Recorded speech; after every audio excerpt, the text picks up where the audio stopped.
성경 인물 중에 하나님의 부르심을 받고 순종해서 엄청나게 큰 일을 이루고 난 뒤에 엄청난 실패를 또 경험하고 깊은 우울감 가운데 빠지고 낙심하고 좌절해서 영적 침체를 겪는 이들이 굉장히 많이 나타나고 있습니다.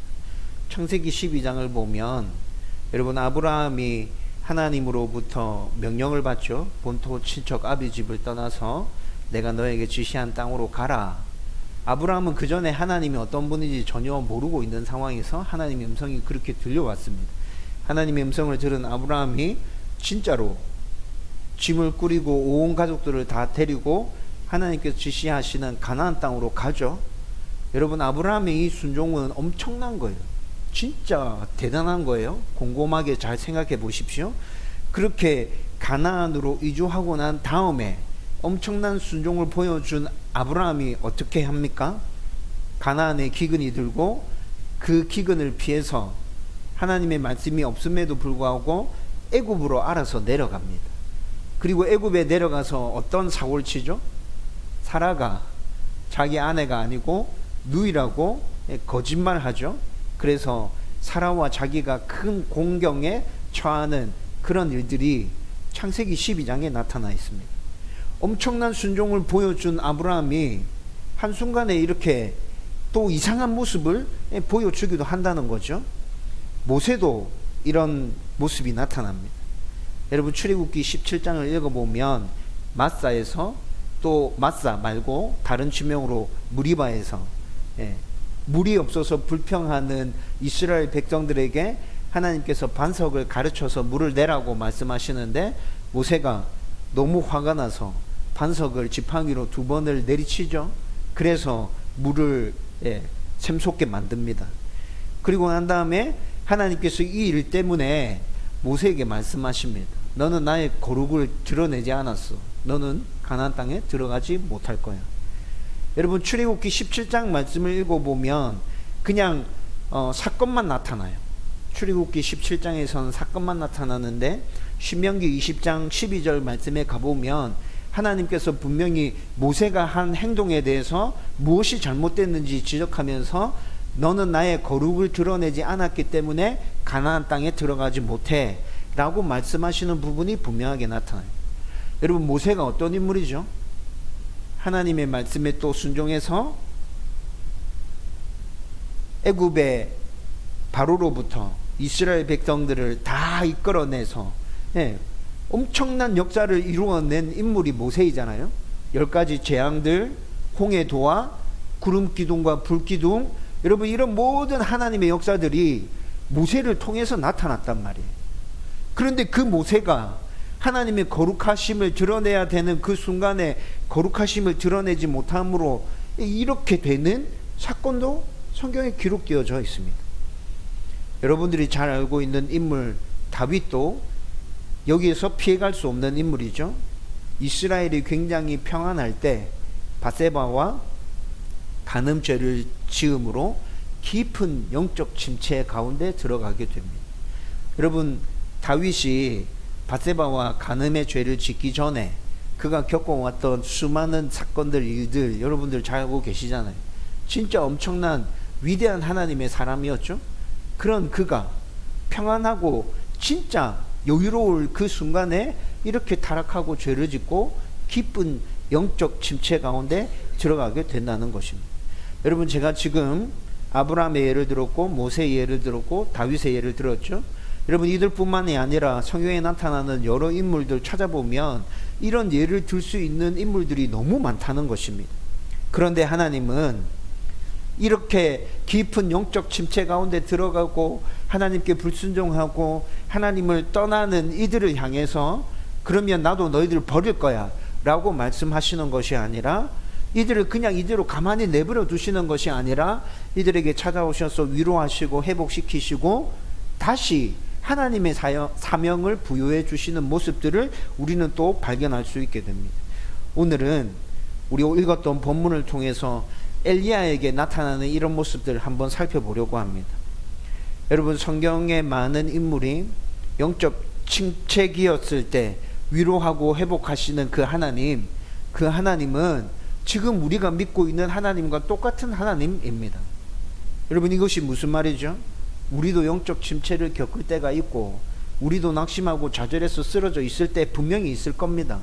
여러분들의 삶을 살펴봐도 이런 적 정말 많죠? 그런데 하나님 그때 우리를 버리시지 않는다는 겁니다. 그냥 가만히 내버려 두시지 않는다는 겁니다. 우리를 찾아오셔서 어루만지시고 위로하시고 회복시키시고 다시 일으켜 세우셔서 하나님의 일들을 맡겨주실 거예요. 오늘 말씀을 살펴보면서 그것을 분명하게 이해하고 깨닫고 정말 하나님을 온전히 신뢰하면서 하나님의 나라를 이 땅 가운데 굳게 세워가는 저와 여러분들 되기를 주님의 이름으로 축원드립니다. 열왕기상 18장의 내용은 구약의 여러 사건 중에서도 많은 성도들에게 굉장히 유명하게 알려져 있는 말씀입니다. 바로 엘리야 선지자가 바알과 아세라 선지자 850명과 대결을 펼쳐서 이기고 그들을 모두 죽이는 사건이 열왕기상 18장 말씀에 나와 있어요. 하늘에서 불이 내려진 사건. 여러분 정말 신앙생활 좀 하신 분들이라면 여러 차례 이 말씀을 들었죠. 그리고 그 일이 있고 난 다음에 바로 엘리야가 기도했을 때 3년 6개월 동안 북이스라엘에 가뭄이 들어서 모든 것들이 바짝 메말라 있는 그 상황에 하늘에서 엄청난 비가 쏟아지면서 그 가뭄이 해결되어지는 그런 일들이 열왕기상 18장에 지금 기록되어져 있단 말이에요. 여러분, 분명히 열왕기상 18장의 이 사건들은 엘리야 선지자가 평생을 사역하는 동안에 최고 정점에 있을 때 이미 분명해 보입니다. 하나님으로부터 쓰임받고 그가 사역하는 데 있어서 최고 정점에 있어요. 여러분, 그런데 이렇게 정점에 있던 엘리야가 한순간에 며칠 사이에 곤두박질 쳐서 19장에 나오는 사건들 쭉 읽어보면 엄청난 영적 침체 가운데서 헤어나오지 못하는 그를 발견할 수 있게 됩니다. 여러분, 어떻게 한순간에 최고 정점에 있던 사역의 꼭지점에 있던 그가 단 며칠 사이에 이렇게 나락으로 떨어져서 헤매고 있을 수 있을까요? 그것도 하나님의 사람인 엘리야가, 그냥 보통 사람도 아니고 엘리야가 어떻게 이럴 수 있지? 라는 생각이 들지 않으세요? 오늘 본문을 함께 살펴보면서 엘리야가 왜 이렇게 깊은 영적 침체를 겪고 있는 것인지, 이런 엘리야를 하나님께서 어떻게 위로하시고 회복시키고 있는지 여러분들과 좀 자세히 살펴보려고 합니다. 우선 엘리야가 깊은 영적 침체에 빠진 이유를 몇 가지 살펴볼 수 있는데, 그 첫 번째는 그는 지금 육체적으로 너무 지쳐 있습니다. 여러분, 육체적으로 너무 지쳐 있을 때 영적 침체에 빠질 수 있다. 여러분 경험해 보신 적 있죠? 아마 다 있을 거예요. 열왕기상 17장 말씀부터 차근차근 읽어보면 열왕기상 17장 1절에 하나님께서 엘리야에게 나타나셔서 말씀하십니다. 아합에게 가서 너가 우상 숭배하는 것 때문에 북이스라엘 땅에 3년 넘게 가뭄이 임할 거라고 얘기해줘. 예언해. 하나님께서 엘리야에게 이렇게 말씀하세요. 엘리야가 이 말씀을 받고 난 다음에 사마리아에 있는 아합에게 찾아가서 하나님의 예언을 그대로 전해줬습니다. 당신이 우상 숭배하는 것 때문에 하나님께서 진노하셔서 이 땅을 심판하실 겁니다. 3년 6개월 동안 비가 내리지 않을 거예요. 이건 하나님의 심판입니다. 똑똑히 기억하십시오. 여러분, 엘리야가 분명히 이렇게 아합에게 선포하고 난 다음에 하나님께서 그를 요단강 근처에 그릿 시냇가로 인도해 가십니다. 그리고 그릿 시냇가에서 6개월 동안 하나님께서 까마귀를 통해서 먹을 것을 공급해 주시면서 그곳에서 숨어 지내게 하십니다. 6개월 동안 엘리야가 이렇게 아합을 피해서 그릿 시냇가에서 6개월 동안 숨어 지내는 거예요. 그런데 6개월이 지나니까 가뭄이 너무 심해가지고 요단강이 다 메말라 버렸습니다. 요단강이 다 메말라 버린 상황에서는 그곳에서 계속 지낼 수가 없죠. 그래서 하나님께서 엘리야를 한 과부의 집으로 옮기십니다. 갑자기 그 과부가 사르밧 과부, 사르밧 과부의 집으로 하나님께서 옮겨가시죠.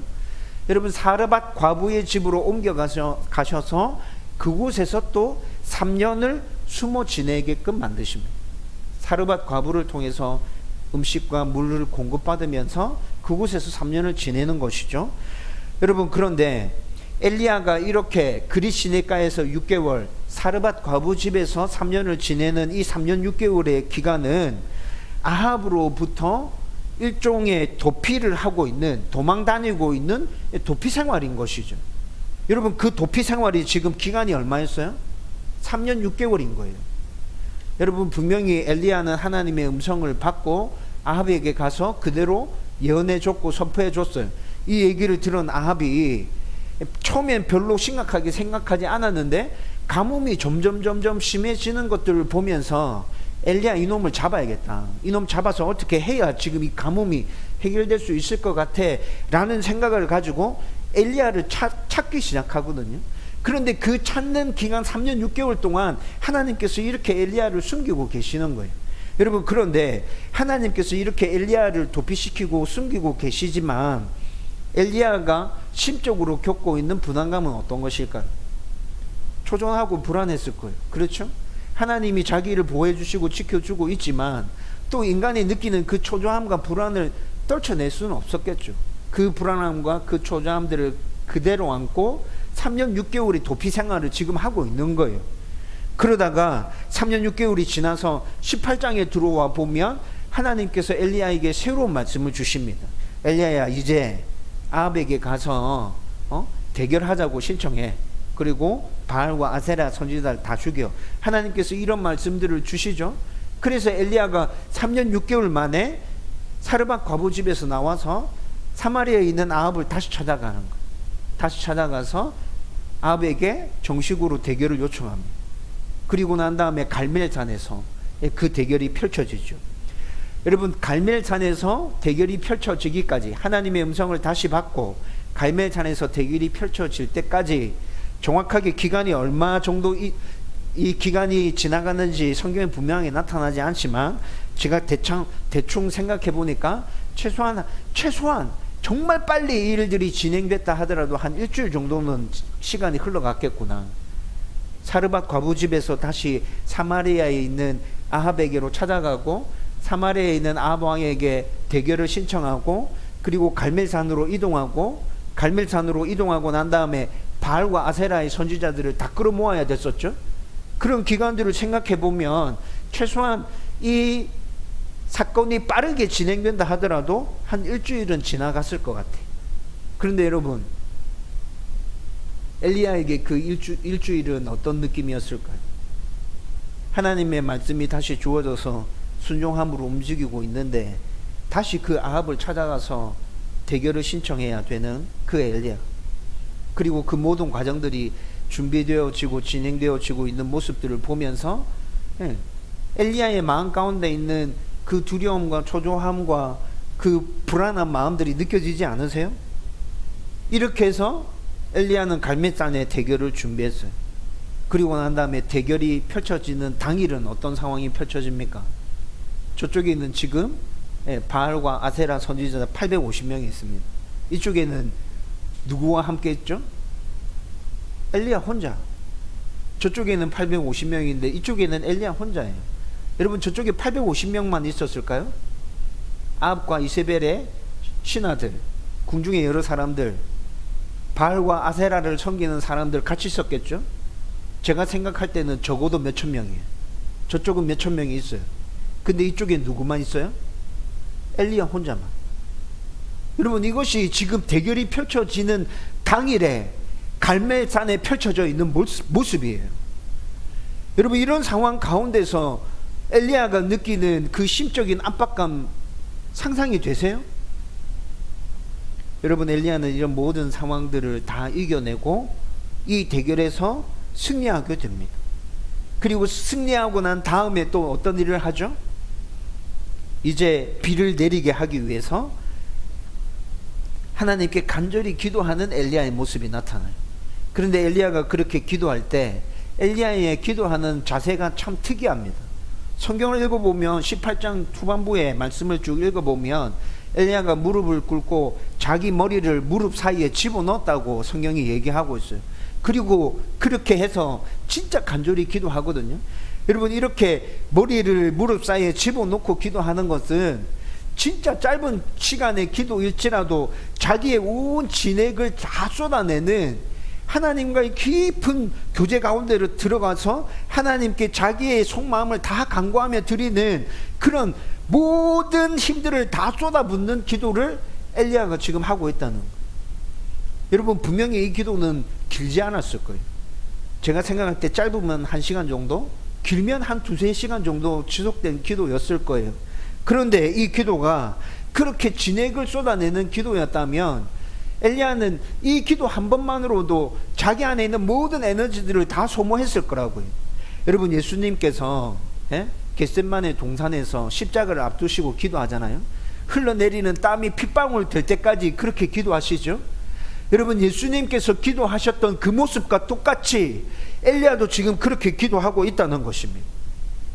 자기의 모든 진액을 다 쏟아부으면서 그렇게 기도했고 결국은 비가 내리기 시작합니다.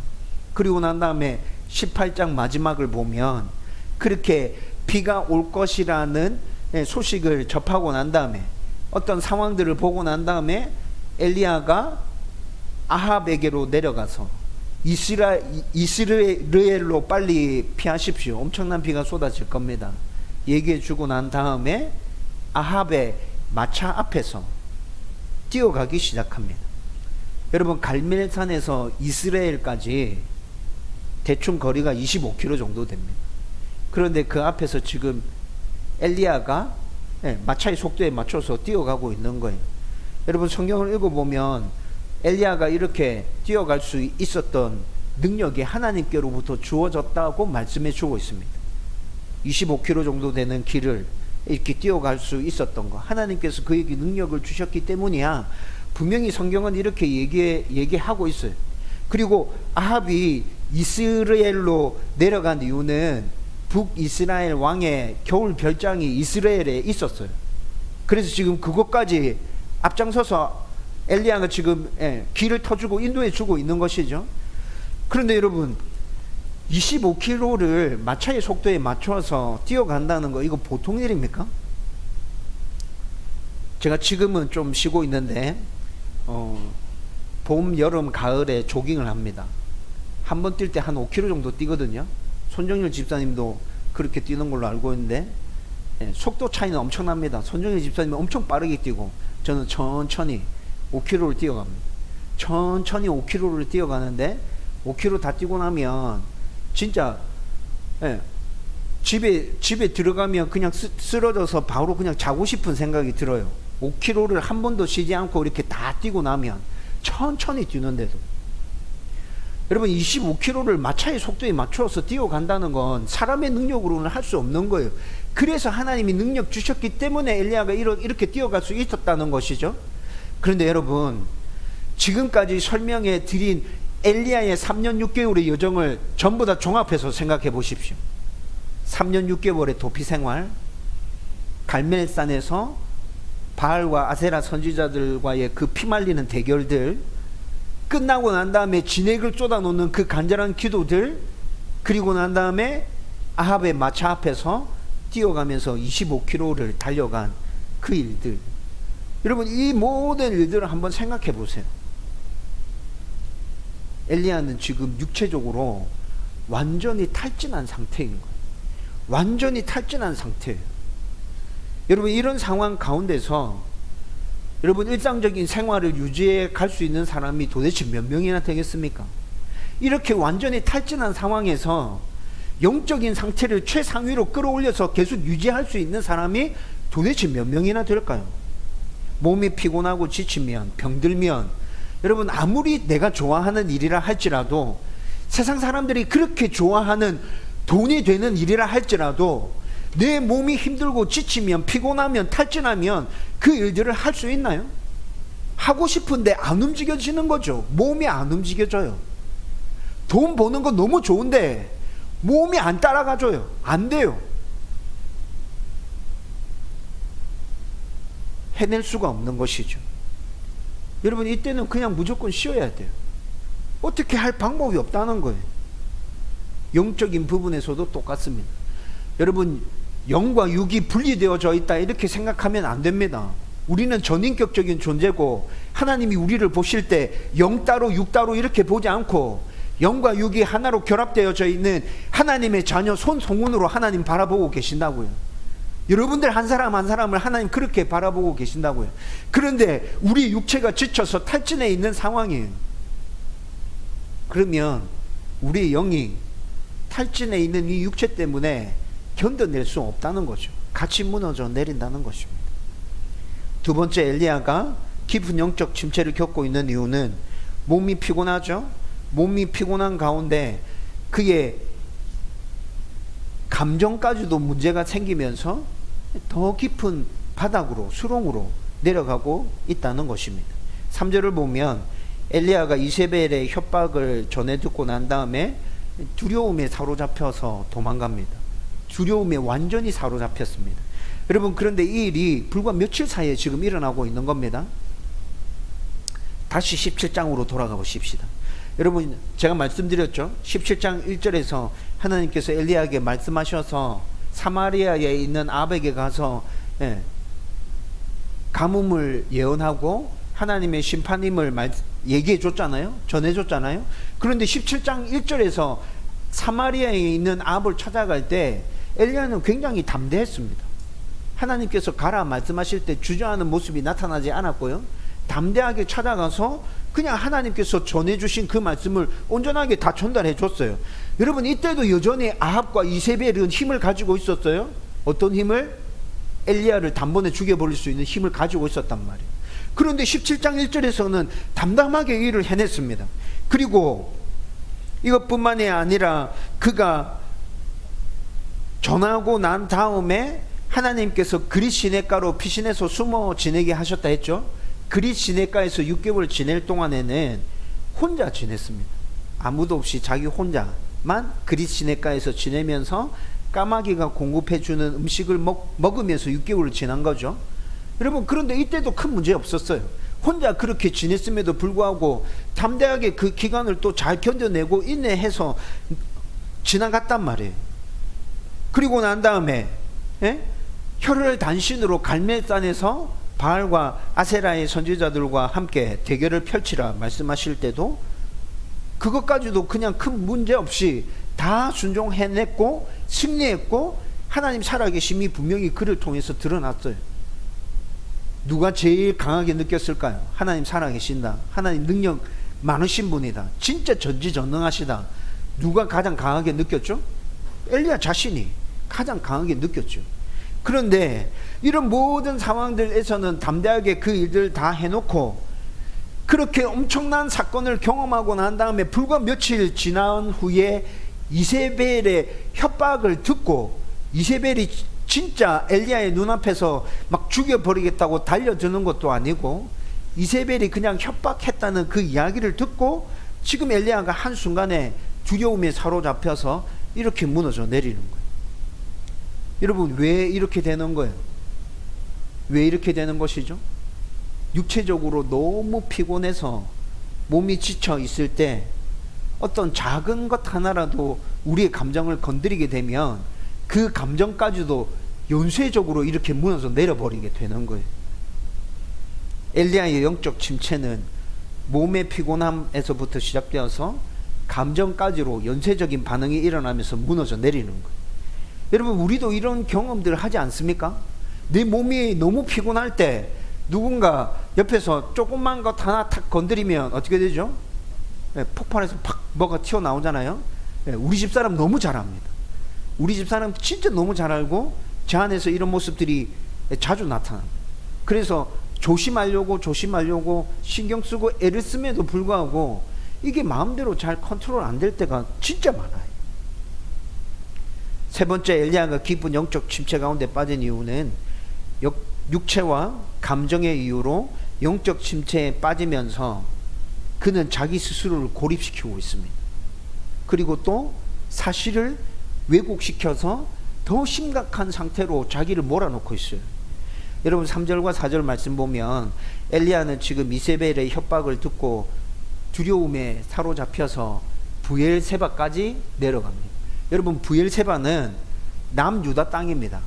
그리고 이스라엘 지도, 요랑시대 때 이스라엘 지도를 펴놓고 여러분 갈멜산과 브엘세바가 어디에 위치해 있는지 위치를 한번 살펴보세요.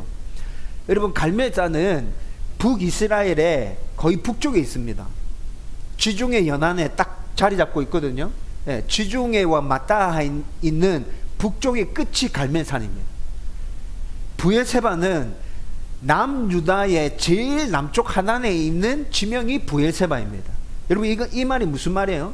북이스라엘과 남유다 다 통틀어서 지금 엘리야가 어디까지 내려간 거냐 하면 이스라엘의 끝에서부터 끝까지 내려갔다는 겁니다. 이스라엘의 끝에서부터 끝까지 도망갔습니다. 그렇게 브엘세바까지 내려가고 난 다음에 오늘 우리가 읽은 말씀 보면 자기 종을 브엘세바에 남겨두고 자기는 하룻길을 더 광야로 걸어서 들어갔다고 얘기해 주고 있어요. 종을 남겨두고 하룻길 더 들어갔으면 지금 광야에는 오롯이 누구만 있다는 거예요? 지 혼자, 엘리야 혼자. 그렇게 광야로 들어가서 로뎀 나무 아래서 지쳐서 쓰러져서 그냥 잠자고 있습니다. 여러분 엘리야는 지금 하나님으로부터 모든 사람으로부터 자기를 철저하게 고립시키고 있어요. 누가 이렇게 고립하라고 말한 게 아닙니다. 고립시키고 있는 게 아닙니다. 자기가 이렇게 만들고 있어요. 자기 스스로를. 육체가 무너져 내리고 감정이 무너져 내리면서 여러분들도 이런 거 경험해 보신 적 있을 거예요. 그렇게 되면 사람 만나는 게 귀찮아지고 싫어지죠. 사람을 피하고 싶어지잖아요. 목회하면서 목사님들이 이렇게 될 때 정말 많아요. 그래서 동기들과 같이 사역하고 있는 목사님들, 친하게 지냈던 분들과 어느 날 소식이 다 끊겨져. 근데 왜 그런지 찾아보면 깊은 영적 침체 가운데서 혼자를 고립시키고 골방 가운데 들어가 있는 그런 모습들을 굉장히 자주 발견하게 된다고요. 지금 엘리야도 그렇게 하고 있죠. 여러분들도 이렇게 하고 있는 여러분들 자신들 발견할 때 있을 거예요. 여러분 이것뿐만이 아니라 그리고 또 10절과 14절 말씀 보면 오늘 우리가 읽었던 10절과 14절 말씀에 보면 엘리야는 사실을 왜곡하고 있습니다. 여러분 오늘 우리가 읽었던 장면들 쭉 전체를 내용들을 간략하게 말씀드리면 하나님께서 엘리야에게 찾아오셔서 말씀하는 장면이 있었어요. 너 왜 여기 있니? 하나님께서 두 번을 물으십니다. 너 지금 왜 여기 있니? 그렇게 물으실 때 엘리야의 대답이 10절이고 14절입니다. 10절과 14절은 똑같은 답이 두 번 반복되고 있습니다. 다른 답이 아닙니다. 똑같은 답입니다. 엘리야가 뭐라 얘기합니까? 다 죽고 자기 혼자만 살아남았다고 얘기하고 있어요. 하나님을 따르는 모든 사람들이 다 죽었어요. 아합과 이세벨이 다 죽였어요. 나 혼자만 살아남았어요. 그래서 진짜 무서워요. 견딜 수 없어요. 이게 10절과 14절에 나타나는 엘리야의 답이거든요. 그런데 열왕기상 18장 1절에서부터 15절 말씀까지를 쭉 잘 읽어보십시오. 아합이 가뭄이 너무 심해져서 물을 찾아야겠다는 생각을 가지고 자기의 충신 오바댜를 데리고 물을 찾아 나서기 시작합니다. 그렇게 물을 찾아 나서서 막 헤매고 있을 때 하나님께서 엘리야에게 다시 말씀을 주시는 거거든요. 아합에게 가서 갈멜산에서 대결하자 해라. 하나님께서 엘리야에게 이 메시지가 주어졌고 아합과 오바댜는 지금 물을 찾아서 막 헤매고 있는 중이고, 여러분 이 말씀을 들은 엘리야가 처음에 오바댜에게 찾아온다고요. 오바댜를 만나게 됩니다. 오바댜를 만나게 되는데 분명히 성경에서는 그 오바댜를 하나님을 경외하는 자라고 얘기합니다. 하나님을 경외하는 자고, 이세벨이 선지자들을 다 죽였을 때 이 오바댜가 100명의 선지자들을 따로 모아서 50명씩 나누어서 동굴에다가 숨겨놓고 먹을 것과 물들을 공급하면서 이들을 돌보고 있다. 이것이 열왕기상 18장 1절에서부터 15절 내용 사이에 나타나는 이 스토리예요. 여러분 오바댜라는 신실한 하나님의 사람이 아직도 있습니다. 엘리야가 이를 만났어요. 그리고 오바댜로부터 그가 100명의 선지자들을 돌보고 있다는 소식도 접했어요. 그런데 지금 오늘 우리가 읽은 본문에서 10절과 14절에서 엘리야는 하나님께 뭐라 대답하고 있습니까? 모두 다 죽었습니다. 혼자 남았습니다. 여러분 18장에서 만났던 오바댜는 어디 간 겁니까? 18장에서 오바댜를 통해서 들었던 그가 돌보고 있는 100명의 선지자들은 도대체 어디로 사라진 거죠? 엘리야는 지금 사실을 왜곡시키고 있는 거예요. 자기의 상황과 자기의 형편과 자기의 마음만을 보면서 그냥 이것이 사실이라고 오해해서 그것을 그냥 사실로 받아들이고 있는 거예요. 사실은 이게 아니라 이건데. 여러분 이렇게 엘리야는 자기 자신을 스스로 고립시키고 사실까지 왜곡시키면서 점점 더 깊은 침체 속으로, 영적인 침체 속으로 빠져들어가고 있습니다. 여러분 지금까지 살펴본 엘리야의 이런 영적 침체의 원인들은 연쇄적인 반응으로 일어났어요. 처음에 육체적인 피로감, 그 다음에 감정, 그 다음에 고립, 그 다음에 사실 왜곡. 이거 연쇄적인 반응 가운데서 일어났죠. 연쇄적인 반응 가운데서 이렇게 깊은 영적인 침체의 나락으로 떨어질 수 있습니다. 그런데 연쇄적인 반응이 아니라 할지라도 이 각각의 원인 하나하나가 우리 가운데 깊게 역사할 때 우리가 영적 침체 가운데 들어갈 수 있어요. 육체가 굉장히 필요하면 감정에 아무 문제가 없어도 우리는 움직일 수 없게 되죠. 감정에 문제가 있으면 육체는 필요하지 않아도 그 감정의 문제 때문에 사람들과의 관계가 다 깨져 버리잖아요. 육체적으로 문제 없고 감정적으로도 문제 없어요. 그런데 자기 스스로를 계속 고립시키려고 하는 사람들이 있어요. 사람들하고 만나면 신경 써야 되고 에너지를 소모해야 되고 뭔가 좀 불편해, 힘들어. 그러니까 나는 나 혼자 계속 있고 싶어. 여러분 이렇게 되면 영적인 침체 나락으로 떨어진다니까요. 아무튼 이런 이유로 해서 믿음의 사람, 영적인 거장 엘리야가 지금 깊은 영적인 침체 가운데서 빠져서 헤매고 있는 거예요. 여러분 사단은 지금 이 시간에도 우리를 살펴보고 노려보고 있습니다. 한순간이라도 방심하는 틈이 보인다면 그 틈을 이용해서 사단이 엘리야를 공격하는 것처럼 우리를 공격해서 우리를 넘어뜨리려 할 거예요. 그가 얼마나 위대한 하나님의 사람인가 이건 중요한 것이 아닙니다. 그가 얼만큼 큰 일을 이루었는가 이건 사단에게 있어서 중요한 일이 아니에요. 지금 현재 너의 모습이 어떻는가, 여러분 사단에게 있어서 이게 중요한 거죠. 사단에게 있어서 이게 중요하기 때문에 성경에서도 똑같이 우리에게 얘기해 줍니다. 지금 현재 너의 영적인 상태가 어떻는가, 그게 중요해. 어제 너가 이만한 일을 이뤘다고 해서 그것이 너의 교만과 자만으로 연결되면 너 오늘 넘어져. 사단이 너 가만 내버려 두지 않을 거야. 여러분 우리는 이 사실을 기억해야 돼요. 엘리야와 같은 영적 침체를 나도 겪을 수 있구나. 육체가 힘들 때, 내 감정이 무너질 때, 내가 스스로 사람들로부터 나를 완전히 고립시키려 할 때 사실을 있는 그대로 보고 판단하는 게 아니라 그것을 왜곡시켜서 이상하게 해석해낼 때 내가 영적 침체 가운데 들어갈 수 있어. 여러분 그럼 이제 하나님이 깊은 영적 침체 가운데 빠져있는 엘리야를 어떻게 위로하고 회복시키는지에 대해서도 간략하게 한번 살펴보십시다. 첫 번째는 그냥 먹이고 쉬게 하면서 그를 위로하고 격려해 줍니다. 여러분 지금 엘리야에게 있어서 가장 급한 건 이거예요. 그렇죠? 다른 거 필요 없어요. 그냥 쉬게 해줘야 돼요. 잘 먹여야 돼요. 몸이 지쳤을 때 잘 먹고 잘 쉬는 것만큼 중요한 게 없어요. 회복을 위해서라도 이게 제일 좋은 방법이에요. 그래서 5절과 7절 말씀을 보면 5절과 7절 말씀에 보면 광야길 하루길 걸어 들어가서 지쳐서 로뎀 나무 아래서 쓰러져 자죠. 여러분 이렇게 자는 엘리야, 제가 생각할 때는 뭐 2-3시간 잔 거 아니에요. 2-3시간 잔 게 아니라 하루나 이틀 정도 그렇게 잔 것 같아요. 진짜 몸이 지치고 힘들 때 여러분 이렇게 잠이 쏟아지지 않습니까? 네? 보통 때는 짧게 자는 사람은 한 4-5시간, 많이 자는 사람은 한 7시간, 8시간 이렇게 자는데 진짜 몸이 너무 탈진해 있을 때는 하루 온종일을 자도 허리가 아프지 않죠. 하루 온종일을 자도 허리가 아프지 않아. 자고 일어나고 난 다음에 배를 채우면 좀 더 자고 싶어. 그럴 때 있죠. 여러분 이렇게 엘리야가 잠을 잡니다.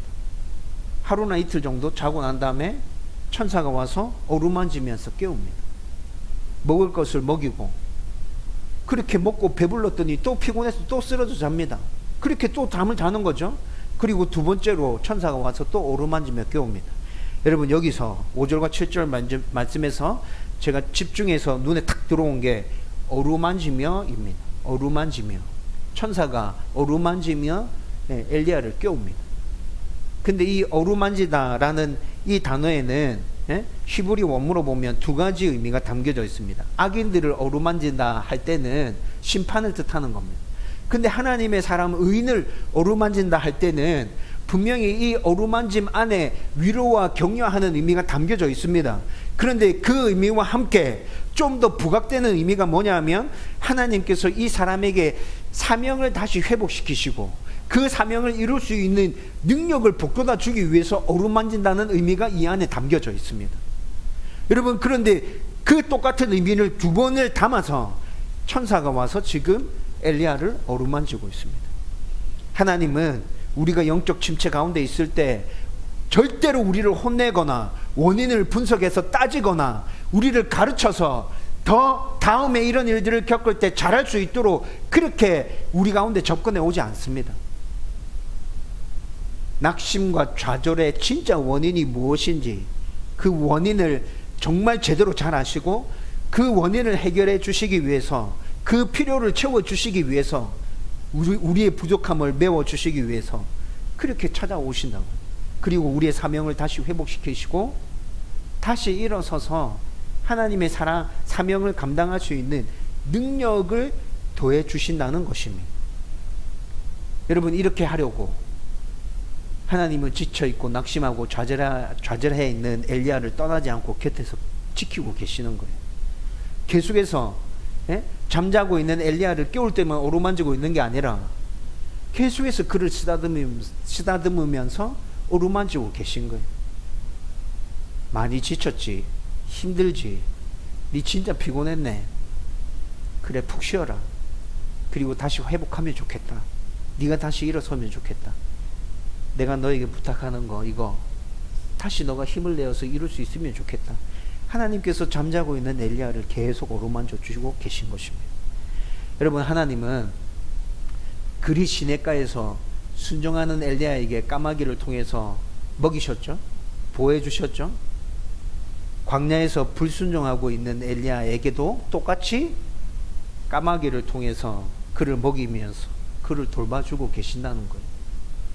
이것이 바로 하나님의 은혜이며 위로이고 회복입니다. 두 번째, 하나님은 그의 사명감을 완전히 온전하게 회복시키고 그가 해야 할 일들을 말씀해 주십니다. 8절에서 9절 말씀을 보면 잠과 음식을 통해서 어느 정도 기력을 회복한 엘리야를 하나님께서 호렙산으로 끌고 가십니다. 여러분, 호렙산은 시내산의 또 다른 이름이고 부엘세바에서 한참 아래로 가야 되는 곳이에요. 오늘 말씀을 읽어보면 40주야로 내려갔다 말합니다. 부엘세바에서 시내산까지 가기 위해서, 호렙산까지 가기 위해서 40주야를 엘리야가 걸어갔어요. 아니, 도대체 하나님께서 왜 이렇게 하시는 거지? 진짜 잘 자고 잘 먹고 이제 육체적으로 조금 회복되어 졌는데 40주야를 또 끌고 호렙산까지 하나님께서 엘리야를 데려가셨다고? 또 탈진했겠다. 도대체 하나님 왜 이렇게 하시는 거야? 여러분, 시내산은 이스라엘 백성들에게 있어서 민족적으로, 종교적으로, 역사적으로 굉장히 중요한 의미를 담고 있는 산이죠. 모세가 처음 부름받은 곳이 호렙산이었어요. 그렇죠? 타지 않는 떨기나무, 불 붙었는데 떨기나무가 타지 않았어요. 그곳에서 하나님께서 모세를 만나시고 부르시잖아요. 여러분, 이스라엘 백성들의 눈에 보이는 실제적인 구원의 역사가 어디서부터 시작된 거예요? 호렙산에서부터 시작된 거예요. 모세를 부르시는 그 순간부터 눈에 보이는 구원의 역사가 시작됐죠. 모세가 이스라엘 백성들을 이끌고 나왔습니다. 그리고 호렙산에 와서 하나님과 이스라엘 백성 사이에 언약의 관계를 맺습니다. 그리고 하나님의 백성들이 지켜야 될 계명들을 수여받는 곳이 호렙산이었습니다. 그리고 하나님과 만나는 곳 성막에 대해서 구체적으로 말씀하신 곳이 호렙산이었습니다. 여러분, 이스라엘 백성들에게 있어서 시내산은 정말 의미가 깊은 산이라고요. 그래서 하나님께서 엘리야를 다시 회복시키기 위해서 40주야로 가야 되는 먼 곳이지만 내가 너를 회복시키기 위해서 너는 반드시 이곳에 가야 돼. 하나님께서 끌고 가시는 거예요. 끌고 가셔서 11절과 12절 말씀해 보면 하나님께서 호렙산에 엘리야를 딱 세우십니다. 여러분, 왜 하나님께서 엘리야를 그 호렙산에 딱 세우실까요? 세우신다는 것에 의미가 있어요. 모세에게 사명을 부여해 주셨던 것처럼 지금 엘리야에게 또다시 사명을 부여해 주기 위해서 하나님의 임재가 강하게 나타나는 그 호렙산 가운데 엘리야를 굳건하게 딱 세우시는 거예요. 서서 들어. 내가 너에게 지금 새로운 사명을 부여해 줄 거야. 그리고 난 다음에 하나님께서 물으십니다. 너 왜 여기 있느냐? 여러분, 이 물음 안에 담겨져 있는 진짜 의미는 뭐예요? 너 있어야 될 곳 여기 아닌데? 너 지금 해야 될 거 있잖아. 근데 너 지금 왜 여기까지 와 있어? 너 지금 어떻게 된 거야? 여러분, 하나님께서 엘리야에게 2번을 물으십니다. 2번을 묻고 난 다음에 엘리야가 답하는 거 듣죠? 엘리야가 답하는 거 듣습니다. 다 죽었고 나 혼자만 살았습니다. 그런데 엘리야는 지금 사실을 왜곡시켜서 잘못 알고 있는 거잖아요. 하나님께서 그것에 대해서 답해주지 않고 오늘 말씀해 보면 엘리야가 이제 감당해야 될 3가지 사명을 부여해 주십니다. 첫 번째는 하사엘에게 기름을 부어서 아람 왕으로 세워라. 여러분, 이건 국제적인 정세에 있어서 엘리야가 감당해야 될 사역이었어요. 2번째는 예후에게 기름을 부어서 북이스라엘의 왕으로 세워라. 이거는 북이스라엘의 정세와 관련된 사역이죠. 3번째는 엘리사에게 기름을 부어서 너의 후계자로 세워라. 엘리야가 사라지고 난 다음에 그 다음 사역을 이어받을 후계자에 대한 사역을 하나님께서 그에게 부여해 주신 거예요. 여러분, 이 3가지 사역들은 잘 살펴보면 엘리야가 앞에 했던 사역들보다 더 크게 확장된 사역이에요. 국제적인 정세, 북이스라엘의 정세, 그리고 자기가 없어지고 난 다음에 그 다음에 후계자들의 관련한 그가 해야 될 모든 사역까지 다 포괄하는 더 큰 사명감을 하나님께서 그에게 주시면서 너는 이제 이 사명을 감당해야 돼 라고 말씀하고 계신다는 것이죠. 여러분, 이것이 바로 영적 침체 가운데 있는 당신의 자녀들을 향한 하나님의 위로와 하나님의 회복이라는 것입니다. 이제 말씀을 정리하려고 합니다. 하나님은 우리가 영적 침체 가운데 있을 때 여러분, 우리를 야단치거나 혼내지 않습니다. 다그치지 않습니다. 너 왜 이러고 있니? 너 내가 너한테 하라고 한 거 있잖아. 너 그거 팽개쳐 놓고 지금 뭐 하고 있어? 빨리 일어나. 그거 해야지. 너 언제까지 이러고 있을 거야? 하나님께서 절대 우리에게 그렇게 하지 않는다고요. 설명하거나 가르치려 하지 않습니다. 그냥 어루만지며 위로하시고 회복시키시고 하나님께서 주신 그 사명감을 다시 붙잡을 수 있도록 그렇게 역사해 주시고 그 사명을 이룰 수 있는 능력까지도 하나님께서 우리에게 부어주시면서 다시 일어서서 앞으로 나가. 내가 항상 너의 뒤에 있을게. 걱정하지 마. 라고 하나님께서 말씀해 주신다는 거죠. 이렇게 하기 위해서 우리가 낙심하고 지쳐있고 쓰러져 있을 때 정말 꼭 필요한 것들, 그것들을 우리 가운데 공급해 주시면서 우리를 어루만져 주고 계시다는 것입니다. 엘리야가 영적 침체 가운데서 이런 하나님을 경험했죠. 엘리야가 경험한 이 하나님은 지금 우리가 믿고 신뢰하고 있는 하나님, 우리가 영적 침체 가운데 있을 때 우리에게 찾아오시는 똑같은 하나님이라는 말입니다. 오늘 말씀 가운데 나타난 영적 침체의 원인을 여러분 잘 기억하십시오. 육체의 피로, 감정의 불안, 고립, 사실 왜곡, 이런 것들로 영적 침체 가운데 들어갈 수 있다. 그리고 어떤 이유로 찾아온 영적 침체인지 여러분들 그 원인을 잘 파악하고 적절하게 대처하고 힘들고 어려울 때 하나님께 도와달라고 기도한다면 여러분들은 엘리야보다도 훨씬 더 빨리 하나님의 위로와 회복하심을 경험할 수 있게 될 겁니다. 저와 여러분들이 이 하나님을 우리 삶 가운데서 깊이 경험할 수 있기를 주님의 이름으로 축원드립니다.